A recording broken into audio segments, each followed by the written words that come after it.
Welcome to this edition of the $1 Million Mastermind Podcast.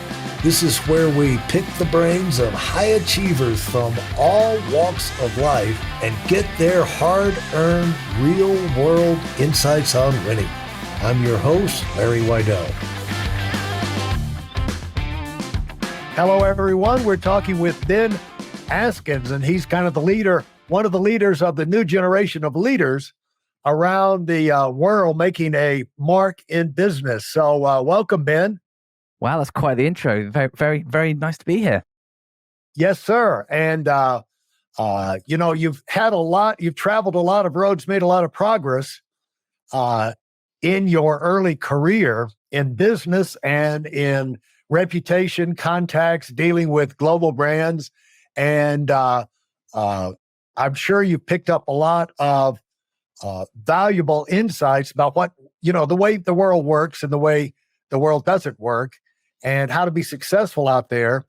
And because, it's a big company all the way down to individuals, the principles of winning and making the right choices come down to a lot of the same principles that work consistently over time.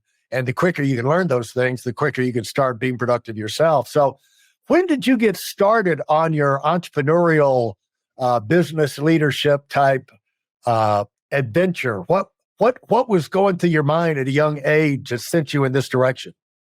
Yeah, it's really interesting. I do get asked that a lot, and I'm kind of what I'd call an accidental entrepreneur in a lot of ways. So I was all set to go down the sort of more traditional job route, as it were. So at university, I did work experience, found this insurance company, which I quite enjoyed, did a little bit of work there, and they got offered a job at the end of college or university. And I was all set to do that, moved to London, and then the company was bought that I was about to join.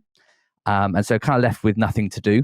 So sort of had already moved to London. And then I met a guy called Chris, who was my business partner of my first business. And he sort of said, look, I'm thinking of doing this thing.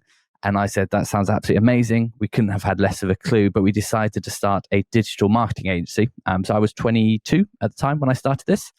So we decided to start a digital marketing company that essentially provided marketing for luxury and premium brands. And so we set out our stall, had a tiny little office, and slowly grew it over the next 8-9 years, really.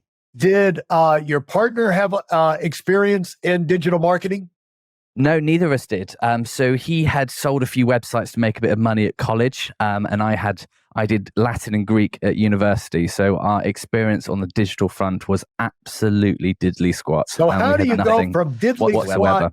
How do you go from diddly squat experience and track record, plus you're young, to getting deals with these global brands, Jimmy Choo and Claridge's and, these big global brands, the Aston Martin, Omega, Mayburn Hotel Group. How do you go and get your foot in the door there to do marketing for them? Seems like they would have shown you the door. Yeah, well, I think the lucky point we had was we were so low down that the only way was up. But essentially, we started off by doing things quite small. So when you have no experience, no background, no nothing, you've got to build up credentials. That's kind of step one. So for us, we were young. Money wasn't an issue for us at all. So we're very fortunate there, had no dependents, had nothing like that, very much on a student budget. And so the opportunity we had was to build our credentials. So we started off by doing work for free. So we'd go around and say, look, we'll do the free work for you. We'll give you a website. We'll give you marketing support, whatever it is. And in return, all we ask is you give us a shout out on your socials, you give us credit on the website, et cetera, et cetera. And we used that first wave to kind of build out our initial set of clients. And then off the back of that, we started to leverage those clients to start charging people initially, which was a very exciting moment. We still remember those first paid jobs, and to slowly start building out the support from there. So every sort of raft of clients would then fund the next round or next step up from a sort of size-wise. So you don't go from nothing to Aston Martin, but you start off with like small blog sites. You then start work with small businesses. Then you start working with medium-sized businesses, and slowly you sort of build out your portfolio that way. So there was no sort of real trick to it. It was just slowly identifying who we wanted to work with and slowly sort of building up our raft of clients from there, really. How did you get the idea that would even work? Where did that come from? Yeah, so I mean, to be honest, it was our only really real option because we were young, we had no experience, we had no real skill set, and so we kind of had to do it that way because genuinely there's no other reason why someone would work with us. So we had to do it that way. It was our only choice. But we'd understood, we worked. We had a good understanding of like how people had worked. We'd seen a couple of agencies in our space be sold just before we started and all of that sort of thing. And we just used that to slowly leverage it and build it out from there. And so it kind of was our only route to success, really. Yeah. So the point there is seeing a living, breathing model you would like to be yourself really gives you a head start towards patterning, building those patterns because you can see it happening before your eyes and you see that it works because they're successful. And it's easy to believe that this could pay off for you. Was it frightening at that time? Was it what kind of emotions do you go to? Because because you went to that and you went through that to where you were being able to build. And how long did that take, by the way? So we sold at the 2021, so it's about a 9-year journey. All in, we sold Verb. It's interesting. I was never afraid in the early days. I think I was so clueless. I didn't know enough to be afraid. If you ask me now, I am a lot more scared in my entrepreneurial journey I am today than I was at 22. What you want to make of that psychologically, I don't know, but I'm a lot more aware of the decisions that I make. I guess it comes, you go from incompetently incompetent and things like that. And for me, I was so incompetent and so clueless. I didn't know enough to be afraid. Whereas now, I'm far from the finished picture, but I have enough experience to recognize that some decisions I make do have wide-reaching consequences. And so I'm way more afraid now than I was back at 22. The one big advantage we have was we're a service-based business. So I always say this, a lot of young entrepreneurs say, what should my first business be? I always say, get in the service-based because you don't need investment, you don't need funding, you don't need anything to get up and running. You can bootstrap it hard. And because if you're young, you often don't have the credentials, you don't have the appearance to kind of people trust you with money to fund a company. You have to bootstrap it. It's very rare you get funding or certainly funding at an acceptable deal. And so I always recommend a service-based, like a digital agency, like a sort of, any sort of service-based, because that's the best way to get your foot in the door from an entrepreneurial perspective. And one thing that you did right that I like to point out was you did not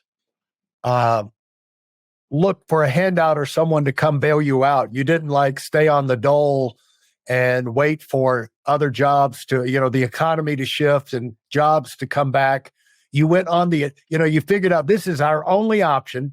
No one's going to bail us out or solve our problem other than ourselves. And you dove right in.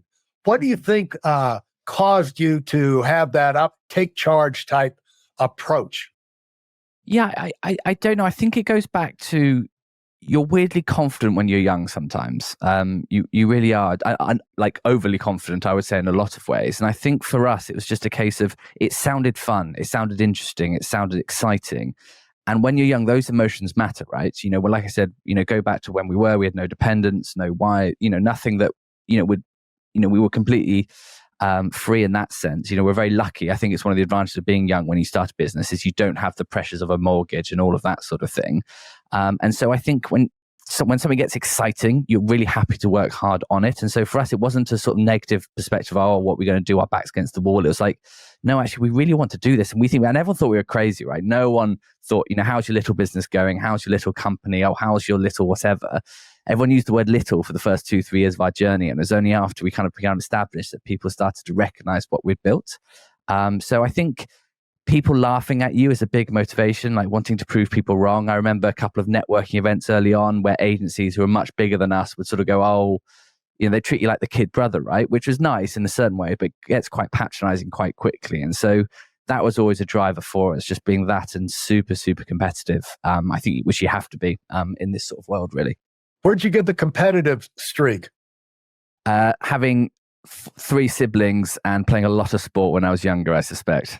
Playing sports at early ages are great trainers for so many things you need later in life. Learning to work with a team, learning how to deal with defeat, learning how to compete in a game situation with the clock running, getting behind, coming back, taking charge. And that I find that a lot of people who they go through their formative years without being in a competitive situation of some kind of at a disadvantage. It's almost like prepares them to be an employee, because when you're out there on your own, you got to compete. You've got to find that fight inside yourself. And it sounds like your networking events did you a big favor by putting you in front of people that could kind of hold you in contempt and let it be known they didn't think much of you.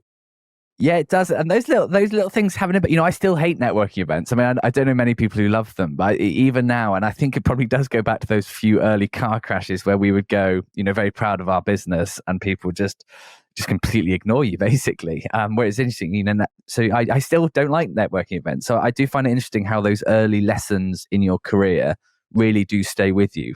So now, a lot of the sort of rules and guidelines that I set myself very much come from either horrendous mistakes I've made or experiences where I felt particularly powerful, either positive or negative emotions, and basically just never want to sort of go through that again. So, yeah, no, I totally agree with you. And I think sport for me has always been an outlet. I'm one of those people, if I want to de-stress from a long day, exercise for me has always been that thing for me. And I find running incredibly boring, if I'm being honest. So for me, team sports is the natural answer to that. So yeah, I totally agree. And growing up with brothers and an active family, it stays with you for sure. When you say rules and guidelines that I set for myself, what's the first thing of those that would come to your mind? Yeah, so the first one is every Sunday without fail, I clear my inbox. So my inbox is my to-do list. I'm very strict about what emails I respond to and what emails I get CC'd in and all that sort of thing. And that comes from the early days of the business where I completely lost control of my inbox and I felt like I was drowning under messages, but didn't hire quick enough and all that sort of thing. So for me, I sort of decided that every week I start Monday morning with a clean inbox. That's just what I do. It's just how I center myself, how I get ready for the day. And I don't think I've ever missed that. I really haven't, even if I'm on holiday, whatever it might be. So that's like an obvious example of something I do every week without even thinking about it. It's just I won't be able to sleep as well as I could if I didn't do that. So it's just stuff like that which sort of get ingrained in with you, where because a lot of people go, oh, you've got to be disciplined. I agree and I disagree with that. I think discipline comes from something that's naturally ingrained with you. If you're always working on discipline, I don't think you have discipline. I think discipline, you train your body to do it, that you just almost do it without even thinking. And that's kind of always been my view about things like that. I couldn't agree more, because it's like you grow into these disciplined behaviors automatically from an internal desire to, you see ways of making things easier for yourself or less painful for yourself, or to offload stress.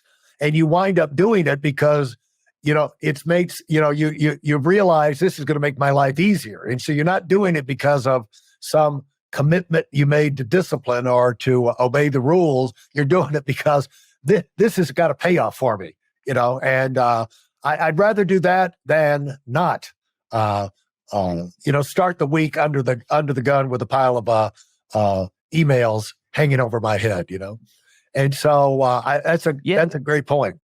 And I think you have to be smart about it as well. I mean, another good example is I hate morning meetings. Always have. I've never always struggled to get going in the morning. I've always done late nights. I always have. I find it easier to work in the evenings.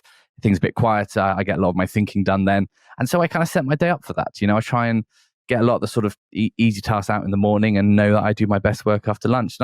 And that's not, I don't know, would you call that discipline, or would you sort of recognize that that's just me understanding how I like to work, what's best for my business, and going through the motions like that? I think that's one of the keys to being successful for a long run.